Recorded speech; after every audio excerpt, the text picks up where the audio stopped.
Okay, good morning. अब अब हम देखते हैं कि भाई इटरेशन मेथड जो है वो किस तरीके से काम करता है। तो मैंने आपको बताया भी था, उसको एक बार दोबारा से रिवाइज कर लेते हैं। इटरेशन मेथड के लिए हम क्या करते हैं कि जैसे सपोज ये हमको दिया हुआ है, कर्व दिया हुआ है, और उस जो कर्व है उसको मैंने कुछ इस तरीके से उसको रीअरेंज किया। मैं उसको रीअरेंज कहूंगा कि F X is equal to zero जो मेरा कर्व था वो मैं X is equal to 5x type के कर्व में बदल गया। ठीक है, अब x is equal to 5x जो कर्व में बदल गया उसमें क्या करता हूं कि इस राइट हैंड साइड में जो वैल्यू है वो x का एक इनिशियल अप्रोक्सीमेशन लेके काम करता हूं, और उससे एक नई वैल्यू इधर लेफ्ट हैंड साइड में x1 की आती है। ठीक है, ये नई वैल्यू को वापस से मैं राइट हैंड साइड में रखता हूं। अभी मैंने क्या किया देखिए आप कि यहां पर मैंने एक वैल्यू ली, जिस x0 जो था वो एक इनिशियल अप्रोक्सीमेशन था। ठीक है, अब उस इनिशियल अप्रोक्सीमेशन को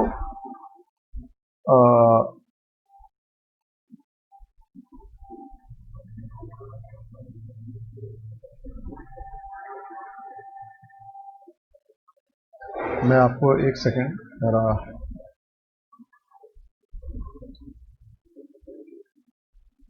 हाँ, तो ये इनिशियल अप्रोक्सीमेशन x0 मैंने लिया है। मैंने लिया x0 को, मैंने इनिशियल वैल्यू ले लिया, मैंने इनिशियल अप्रोक्सीमेशन। ठीक है, अब ये इनिशियल अप्रोक्सीमेशन हमेशा इस तरीके का लेना चाहिए। ये भी हमें ध्यान रखना है कि ये इनिशियल अप्रोक्सीमेशन हमारा इस तरीके से हो कि भाई जो फंक्शन की वैल्यू है उससे इस मेथड को अप्लाई करने के बाद हम रूट की तरफ अप्रोच करें। ठीक है ना, तो वो कैसे करेंगे अप्रोच, उसके लिए जो वैल्यू है ये कन्वर्जेंस कंडीशन है हमारी, ये कन्वर्जेंस कंडीशन फॉलो होनी चाहिए। मैं देखिए five dash x should be less than one. Less than one का फाइव डैश एक्स का क्या मतलब हो गया भाई? फाइव डैश एक्स क्या होता है, आप समझ रहे हैं ये क्या चीज होती है? टेंजेंट या स्पर्श रेखा। ठीक है भाई, जो स्पर्श रेखा है, स्पर्श रेखा का जो झुकाव है, स्पर्श रेखा का जो झुकाव है it should be less than one, यानी कि जो एंगल आना चाहिए वहां पर स्पर्श रेखा का, दैट शुड बी 45 डिग्री और उससे ज्यादा। ठीक है, तो इसका मतलब हमेशा मेरे पास स्पर्श रेखा किस, जैसे यहां पर है स्पर्श रेखा किस तरीके की आ रही है, ये। ठीक है, तो थीटा की वैल्यू जो है वो 45 से नीचे हो रहा है, 45 से ऊपर जाता है ना तो फिर क्या होगा, वो हम दूर दूर जाने की संभावनाएं बढ़ जाती है हमारी रूट से। तो ये जो कंडीशन है ये कन्वर्जेंस की कंडीशन है, यानी कि इसका जो फाइव डैश एक्स, अगर मैं एक्स की वैल्यू रखूं कुछ भी, तो उसमें फाइव डैश एक्स की वैल्यू जो है वो it should be less than one. ठीक है, मतलब एक से छोटा मान होगा, नेगेटिव में भी हो सकता है पॉजिटिव में भी हो सकता है, लेकिन उसका जो कुल मान होगा वो एक से छोटा होगा, ये ध्यान रखना है। तो इनिशियल अप्रोक्सीमेशन मैंने x0 लिया है, उस x0 को मैं यहां पुट अप करता हूं। ठीक है, और यहां पर ये ध्यान रखता हूं कि फाइव डैश x0 जो है it should be less than one होना चाहिए, तो फिर मेरा काम बनेगा, और ये इससे x1 की वैल्यू आती है। अब इस x1 को यहां रखता हूं और इससे मेरे पास x2 की वैल्यू आती है, फिर वापस से इस x2 को मैं फिर रखता हूं और फिर उससे मेरे पास नेक्स्ट वैल्यू आती है, और ये अप्रोक्सीमेशन में जब तक करता चला जाता हूं जब तक कि मेरे पास जो है वो xn और xn प्लस वन की वैल्यू लगभग एक जैसी आनी शुरू नहीं हो जाती। बस इटरेटिव मेथड में हमेशा यही ध्यान रखना है कि हमको उस स्टेप तक करना है जब तक कि xn और xn प्लस वन की वैल्यू लगभग लगभग बराबर आनी शुरू हो जाए। जैसे मैंने आपको एक इससे पहले के लेक्चर्स में बताया था कि क्वेश्चन जो है हमारे पास एग्जामिनेशन में इस तरीके से आते हैं कि भाई इसकी जो वैल्यू है वो 4 डेसिमल पॉइंट तक ज्ञात कीजिए। तो मान लीजिए फाइनली मेरे पास 2.845679 एक वैल्यू आई, उसके बाद मैं दोबारा इटरेशन करता हूं तो मेरे पास आती है 2.845679 5382। तो अभी जो चौथे डेसिमल पर चीज बदल रही है, तो अभी हमको और इटरेशन करना है। अब मैं मान लीजिए और इटरेशन करता हूं तो मेरे पास आती है 2.845371। अब क्या हुआ, अब ये चौथे डेसिमल पर ओके हो गया। अब इसके बाद ज्यादा चेंजेस चौथे डेसिमल पर आने की संभावना नहीं है। तो इसका मतलब ये मेरा जो है ना, ये मेरा रूट है, 4 डेसिमल तक मेरा रूट पक्का हो गया। तो ये मेरा हमेशा इसी तरीके का काम करने का एम रहना चाहिए। ठीक है, तो चलिए देखते हैं, कोई एग्जाम्पल लेके देखते हैं हम इसको सबसे पहले तो, कि एग्जाम्पल किस तरीके से वर्क करता है। तो मैं आपको बताऊं, जैसे ये एग्जाम्पल है, जैसे ये एग्जाम्पल, अभी हमको कैलकुलेटर की आवश्यकता नहीं है तो हम कैलकुलेटर को तो ऑफ कर देंगे। और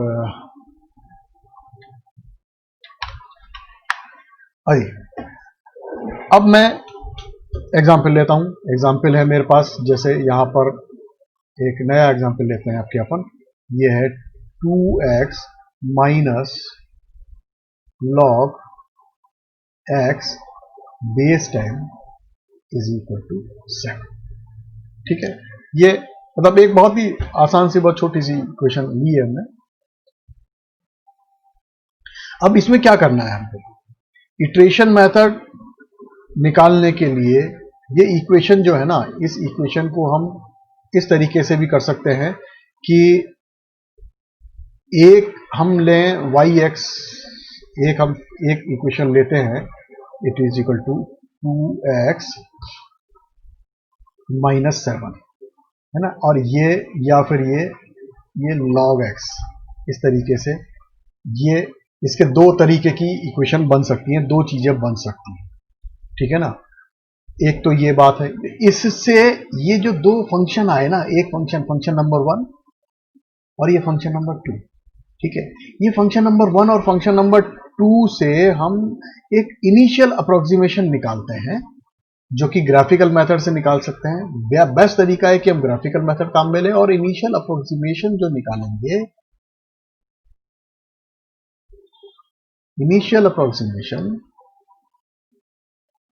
वो आ गया मेरा करीब करीब 3.8। मैं आपको डायरेक्टली बता रहा हूं, वो मैंने ग्राफिकल मेथड से निकाला और मेरे पास लगभग 3.8 आ गया। ये बहुत जरूरी है, हम इनिशियल अप्रोक्सीमेशन एक ठीक सा निकाल लेंगे तो हमारे पास जो काम करने के लिए आगे का फ्रेमवर्क तैयार हो जाएगा, हमारे को काम करने में आसानी रहेगी। अब इसके बाद इसी इक्वेशन को मैं x is equal to function of another function of x, इस तरीके से मैं लिखने की कोशिश करता हूं। तो यहां पर लेता हूं x is equal to 1/2 7 plus log x base 10 आ गया। ठीक है, तो ये मेरे पास फंक्शन आ गया। ठीक है, अब ये फंक्शन का फर्स्ट अप्रोक्सीमेशन तो मुझे पता ही है, तो मैं x0 मुझे पता है, तो x1 क्या हो जाएगा, वो हो जाएगा 1/2 7 प्लस log बेस 10 3.8, और इसको मैं जब सॉल्व करूंगा तो मेरे पास आ जाएगा लगभग 3.7। अब दूसरा अप्रोक्सीमेशन निकालूंगा तो log 1/2 7 प्लस log, अब x की जगह क्या लिखूंगा 3.79 बेस 10। ठीक है, तो अब मेरे पास आ जाएगा 3.7893 अप्रोक्सीमेटली।